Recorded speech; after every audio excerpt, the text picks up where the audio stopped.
سخنگویان دولت شریر آمریکا هی تکرار میکنن که ما در کنار مردم ایرانیم. دروغ میگید.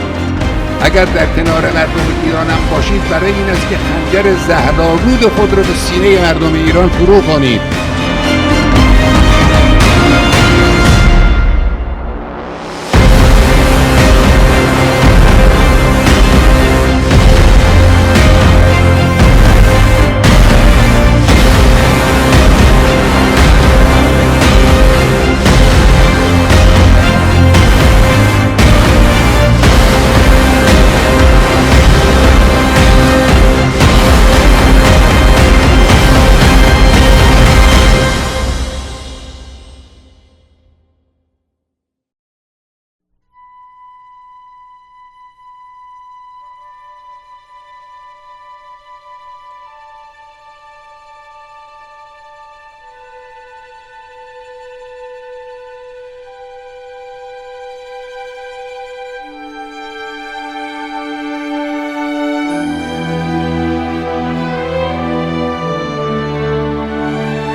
(1341-ci ildə Qumun Elmiyyə Hövzəsi imamın çağırışına qoşuldu və bu elm, təqva, cihad və şəhadət mərkəzində başqa bir şur və şövq meydana gəldi. Alim və tələbələr öz sədaqətli zəhmətləri sayəsində imamın söhbət və nəsihətlərini İranın ən ucqar yerlərinə belə çatdırır və onun elmiyyələrini Hizbullah cəmaatın köməyi ilə çap edib yayırdılar. Bu həyəcan və mübarizə başqa elmi hövzə və dini təşkilatlara da keçdi ki, onlardan ən mühümü böyük və qüvvəli Məşhəd hövzəsi idi. Ayətullah Xameneyi bu işlərdə çox böyük və yaradıcı bir rol ifa etdi. O, Qumda fəaliyyət göstərməklə bərabər Məşhəd alimləri və tələbələri ilə də əlaqə saxlayırdı və çalışırdı ki, oranın alimlərinin köməklərindən istifadə etməklə tələbələri mübarizəyə hazırlasın. Bu fəaliyyətin təsiri o qədər böyük oldu ki, o, 1342-ci ildə imam tərəfindən 3-cü mühüm xəbəri Məşhədə aparmağa məmur oldu. 15 Xordad hadisəsi ilə əlaqədar olan 3 xəbər. Birinci xəbər İsrailə həmlə etmək və feyziyyə məsələsinə aid olub, alimlər, xətiblər, minbərlər və məzhəbi heyətlərin başçılarına göndərilmişdi. İkinci və üçüncü məktub Məhərrəm ayının 4-dən açıq-aşkar mübarizəyə başlamaq barəsində olub, mərhum Ayətullahül-Üzma Milaniyə və məşhur alimlərdən birinə göndərilmişdi. Ayətullah Xameneyi bu vəzifənin öhdəsindən layiqincə gəldi və bu məktublar Xorasan əyalətində mübarizənin şiddətlənməsinə səbəb oldu. O, bu səfərində xəbərlərdən bir qismini yol boyu minbərdə cəmaata deyərək hər yerdə qiyam toxumu səpdi. Sonra isə yaxın dostlarından bir neçəsi ilə birlikdə qərarı aldılar ki, əyalətin müxtəlif şəhərlərinə səfər edərək imamın müəyyən etdiyi tərtibə əsasən Məhərrəm ayının 7-dən gündəlik ictimai-siyasi vəziyyəti, feyziyyə məsələsini və rejimin gizli planlarını cəmaata şərh etsinlər. Ona görə ki, əyalət və vilayət cəmiyyətlərində şahın yalançı referendum məsələsindən, onun ruhani, üləma və İslam ilə olan ziddiyyətlərindən, feyziyyədə törətdiyi faciədən və 1342-ci ilin Novruzundakı ümumi əzadarlıqdan sonra zalım şah rejiminə qarşı ümumi bir qiyam əmələ gəlmişdi. Həmin ildə Məhərrəm ayının əlverişli mövqe hazırladığına görə imam və ruhanilər ondan çox yaxşı istifadə etdilər. Belə qərarı alındı ki, Məhərrəm ayının əvvəlindən 6-sına kimi ümumi mətləblər, 7-sindən isə əsas və həqiqi mətləblər cəmaata tam aşkarlıqla bəyan olunsun və şahın islahatçılıq niqabı altındakı əsl və mənfur sifəti məlum olsun. Ayətullah Xameneyinin payına rejimin ən qüdrətli mərkəzi olan Bircənd şəhəri düşür. O Bircənddə Məhərrəmin üçündən minbərə çıxır və cəmaatı ayıltmaqla inqilaba başlayır. Məhərrəmin 7-sindən isə çoxlu cəmiyyətin iştirak etdiyi bir məclisdə feyziyyə məsələsini çox yanıqlı halda bəyan edir və cəmaat dözməyərək hönkür-hönkür ağlayır. O özü sonralar bu barədə deyir: "Həmin gün məndən qabaq çıxış edən minbərçi çox söhbət etdi. Belə ki, mənə yalnız yarım saatlıq bir fürsət qalmışdı. Söhbətə başlayanda həyəcanın şiddətindən titriyirdim. Əlbəttə, heç qorxmurdum. Yalnız cəmaatın halı mənə çox təsir etmişdi. Cəmaat yaman ağlaşırdı.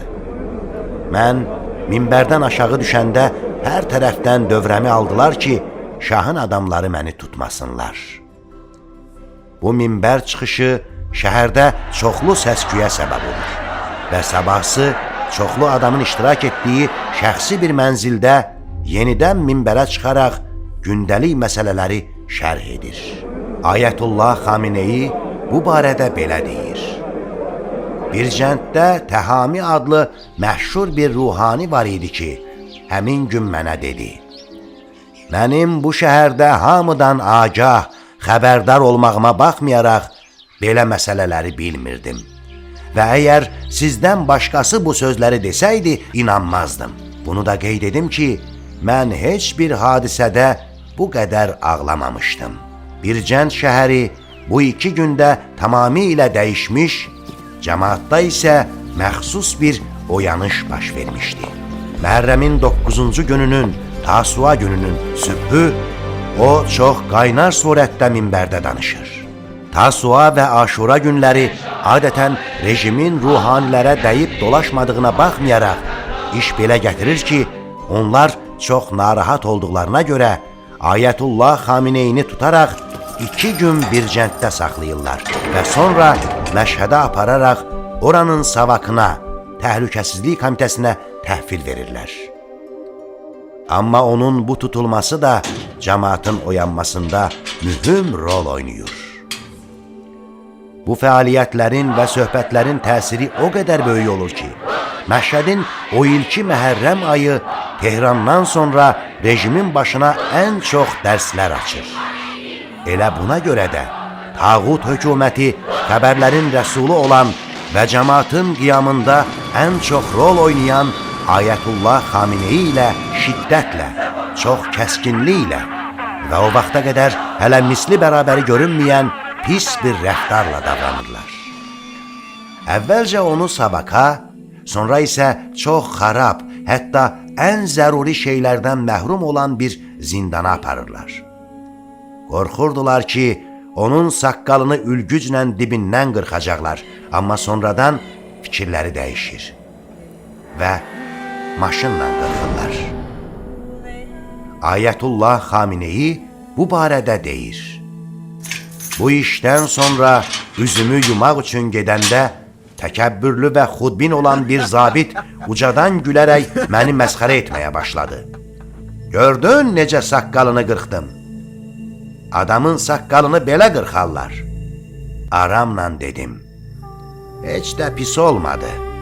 Çoxdandır ki, çənəmi görməmişdim. Məlumdur ki, savakı belə məsxərə etməklə onu nə qədər sındırır və təhqir edir. Sonra onu zindanda pulsuz işləməyə məcbur edirlər.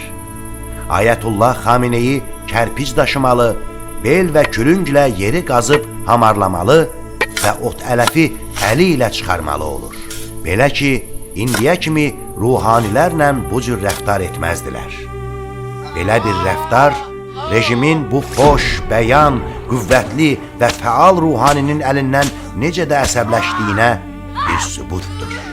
Bu dəfə zindan 10 gün çəkir. O bu barədə deyir: Pis olmadı. Yeni bir təcrübə oldu.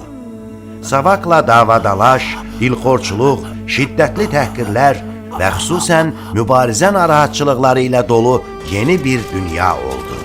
azadlığa çıxdıqdan sonra dostları ilə birgə keçmiş hadisələri təhlil edərək qərara gəlir ki, yenidən ölkənin müxtəlif şəhərlərinə səfər etsin və rejimin törətdiyi cinayət və faciələri aşkar edib imamın qiyamını genişləndirsin. Bu haqda belə deyir: söhbət olunmuş dostlarla qərara gəldik ki, bu dəfə düzgün, hesab olunmuş qərara əsasən hər birimiz ölkənin müxtəlif nöqtələrinə gedək və həqiqətləri bəyan edək. Əlbəttə, şərait çox çətin idi. Dövlət aparatı cəmaatı daha çox əzmək üçün hazırlanmışdı. Bir cəmaat ki, 15 xordadın təsirindən hələ də özlərinə gəlməmişdi. Bəzilərinin çox müqavimət göstərməsinə və cihad etməsinə baxmayaraq, cəmaatın əzilməsi və rejimin cinayətləri bəzilərini çox mühafizəkar və ehtiyatlı etmişdi. Belə bir şəraitdə cəmaatı müqavimət göstərməyə və mübarizə etməyə dəvət edən yenə də ruhaniyyətin fəryadı oldu. Həzrəti Ayətullah Xameneyinin dediyinə görə, bütün şəhərlərdə, yol ayrıcında, kiçik, böyük, yaxın və uzaq kəndlərdə, xülasə, şahın zülm caynağı altında cəmaatın əsir olduqları və mal, namus, etiqad və imanlarına təcavüz olunan hər bir yerə İmam Xomeyninin şagirdlərindən biri gedəcək. Şah rejimi əlində işgəncəyə məruz qalacağından qorxmadan, bütün şəhərlərdə, yol ayrıcında, kiçik, böyük, yaxın və uzaq kəndlərdə, xülasə, şahın zülm caynağı altında cəmaatın əsir olduqları və mal, namus, etiqad və imanlarına təcavüz olunan hər bir yerə İmam Xomeyninin şagirdlərindən biri gedərək, şah rejimi əlində işgəncəyə məruz qalacağından qorxmadan bütün həqiqətləri danışardılar. Məxsusən 15 Xordad hadisəsi və imamın tutulmasından sonra onların bu səfərləri və birgə hərəkatları çox qiymətli olub, bir çox şəhər və kəndləri bürümüşdü. Bütün bunlar rejimi çox qorxutduğuna görə şiddətli əksül əməl göstərdi. 1342-ci ilin Ramazan ayı Bəhmən ayı ilə, yəni şahın yalancı referendumunun il dönümü ilə üst-üstə düşürdü və İmam Xomeyninin tutulmasına görə onun tərəfindən bu mübarək ay üçün plan hazırlanmamışdı. Amma bütün bunlara baxmayaraq, mərciə təqlidlər və ruhanilər, məxsusən imamın yaxın şagirdləri və dindar cəmaat işə girişərək mübarizə məşəlini sönməyə qoymadılar. Övzənin tələbələri, fazil və tanınmış ruhanilər də bu mübarək aydan istifadə edərək ölkənin hər yerinə getdilər və rejimi ifşa etməyə başladılar. Ayətullah Xameneyi və dostları da hesab olunmuş plan ilə yola düşdülər. O, bu barədə belə deyir: Qumdan bir avtobus tələbə yola düşdük. Planlarımız o qədər dəqiq idi ki, hətta avtobusun içində belə nəzmlə oturmuşduq. Yəni, əvvəldə düşəcək tələbələr qabaq sırada, sonrakılar isə arxa sırada oturmuşdular. Mən isə lap axırda oturmuşdum və kirmanda düşməli idim. O, kirmanda alimlər, tələbələr və mübariz ruhlu şəxslərlə 2-3 gün müzakirə və söhbət etməyə başlayır. Sonra isə Zahidana gedərək oranın cami məscidində minbərə çıxır və cəmaat tərəfindən çox yaxşı qarşılanır. Bəhmənin altısı yaxınlaşdıqca onun söhbətləri də kəskinləşir. İmam Həsən əleyhissalamın təvəllüdü günü, yəni 15 Ramazanda çox mənalı və kəskin bir çıxış edir. Belə ki, Savak elə həmin günün axşamı onu tutaraq təyyarə ilə Tehrana göndərir. Bir gecə Səltənabad qarnizonunda saxlandıqdan sonra həmin günün səhəri onu Qızılqala zindanına təhvil verirlər. Bura Savakın məxfi və qorxulu zindanlarından olub, ən pis işgəncələr verməklə məşhur idi. Bu zindan dövrəsi təqribən 2 ay çəkir. Elə bir zindan ki, yalnız təhqir, ölümlə hədələnmə, hövlnak işgəncələr və başqa çətinliklər surətində idi. Azad olduqdan sonra şəhid Hacı Ağa Mustafa Xomeyni ilə bərabər imamın huzuruna gedir. Ayətullah Xameneyi bu barədə deyir: Zindanda çoxlu əzab-əziyyət görməyimə baxmayaraq, yorğunluq tamamilə canımdan çıxdı. İmamın mənə etdiyi lütflərdən vəcdə gələrək ağladım və dedim ki, bu mübarək Ramazan ayından Cənabınızın hüzuru olmadığına görə lazımi qədər istifadə olunmadı. Ona görə də indidən qarşıdan gələn Məhərrəm ayının fikrində olmaq lazımdır. Ayətullah Xameneyi təcrübələrindən istifadə edərək yenidən mübarizəyə girişir. Əlinə gələn təcrübələrdən bu qərara gəlir ki, uzun bir mübarizə etmək üçün təşkilat yaradılmalıdır. Ona görə ki, bütün işlər belə olsa, yəni məşvərət və həmfikirlilik surətində olsa, imkanlar çoxalar və əlaqələr daha da möhkəmlənər.